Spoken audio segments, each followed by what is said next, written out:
Nous avons aujourd'hui comme invité M. Rodé Moïndi, un compatriote.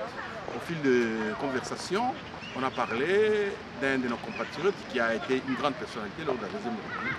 Je veux parler de M. Baramoto. Monsieur Moïndi, vous connaissez M. Baramoto? Oui, je le connais très bien. Ok, nous allons parler de lui à long et à large. Monsieur Moïndi, une information a circulé sur Monsieur Baramoto. Est-ce que vous avez eu vent de cette information? Oui, comme tout le monde, cette information a été publiée le 26 avril de cette année par la Pareco, comme quoi Baramoto avait fomenté un coup, voulait fomenter un coup au Congo. On a voulu l'arrêter, il a fui à Brazzaville, maintenant il a demandé l'asile en Centrafrique. C'est totalement faux.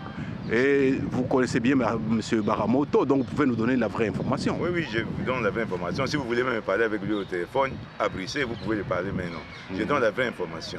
Baramoto a quitté Kinshasa quand son cousin Seti est mort.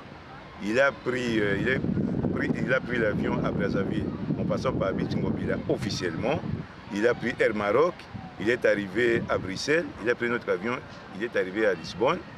Ils ont pris le bus avec les autres. Ils sont partis enterrer son cousin Seti dans le village de son père.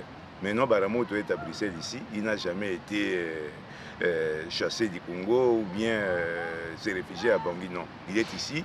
Je vous confirme, vous pouvez lui parler au téléphone si vous voulez. Et d'après vous, qu'est-ce qui peut faire qu'une information aussi fausse soit publiée? Nos collègues étaient mal informés ou bien il y a anguille sous roche? Je regrette beaucoup ce qui s'est passé, mais moi, je ne m'étonne pas de la Pareco. Quand la Pareco publie ça, je ne m'étonne pas. Je crois qu'il y a un conflit de longue date entre le conseiller spécial Mbanda et M. Baramoto depuis la Deuxième République. Et ça continue jusqu'à présent. 17 ans après, vous ne pensez pas qu'il est grand temps que des conflits pareils prennent fin? Oui, c'est pourquoi je lance un appel solennel à M. Mbanda, conseiller spécial, et à Baramoto que tous ces conflits-là ne servent absolument à rien. Les Congolais n'ont pas besoin de ça. Et est-ce que vous pouvez savoir si se téléphone ou pas? Je suis vraiment certain qu'il ne se téléphone pas. Et donc votre suggestion est que l'un de deux ait le courage de téléphoner à l'autre, qui puisse aplanir ce différend. Ce qui est malheureux, c'est que M. Mbanda, le conseiller spécial et Baramoto, ce sont des gens des mêmes contrées. Et nous ne comprenons pas pourquoi ils doivent se tuer, ils doivent se disputer tout le temps.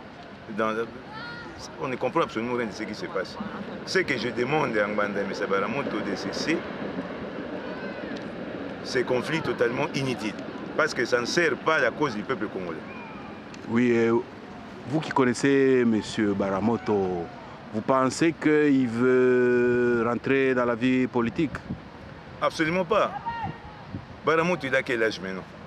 Baramoto, il a 66 ans. S'il est rentré au Congo, c'est pour faire ses petites affaires. Il n'a jamais pensé à devenir qui que ce soit. De toute façon, vous savez très bien que à la Troisième République, ne nomme pas les gens de la Deuxième République. Les gens qui sont si placés au Congo, qui collaborent avec le pouvoir, ce sont soit des députés, soit des sénateurs. Mais moi, à ma connaissance, je ne sais pas. C'est lui qui a quitté l'Europe ici, qui a travaillé, qui avait une grande responsabilité pendant la Deuxième République, qu'on a donné un poste au Congo.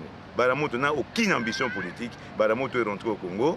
Il est vieux, il rentre au Congo pour faire ses petites affaires, comme le général Mavoa, comme le général Ewondo, comme le général Singa, comme les autres généraux qui sont au Congo.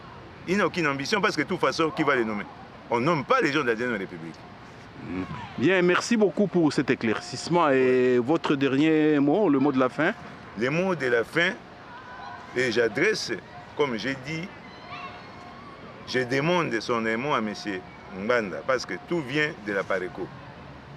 Avant de publier ces informations, avant de publier toutes les informations, parce que la Pareco est quand même visitée par le monde entier. Il doit demander à ses collaborateurs, il doit demander à tout le monde qui publie des articles sur la Pareco de vérifier toujours les sources, de ne pas publier n'importe quoi. Ok. On commence à être fatigué de ces histoires. Bien, monsieur Moïndi, nous vous remercions pour cette contribution.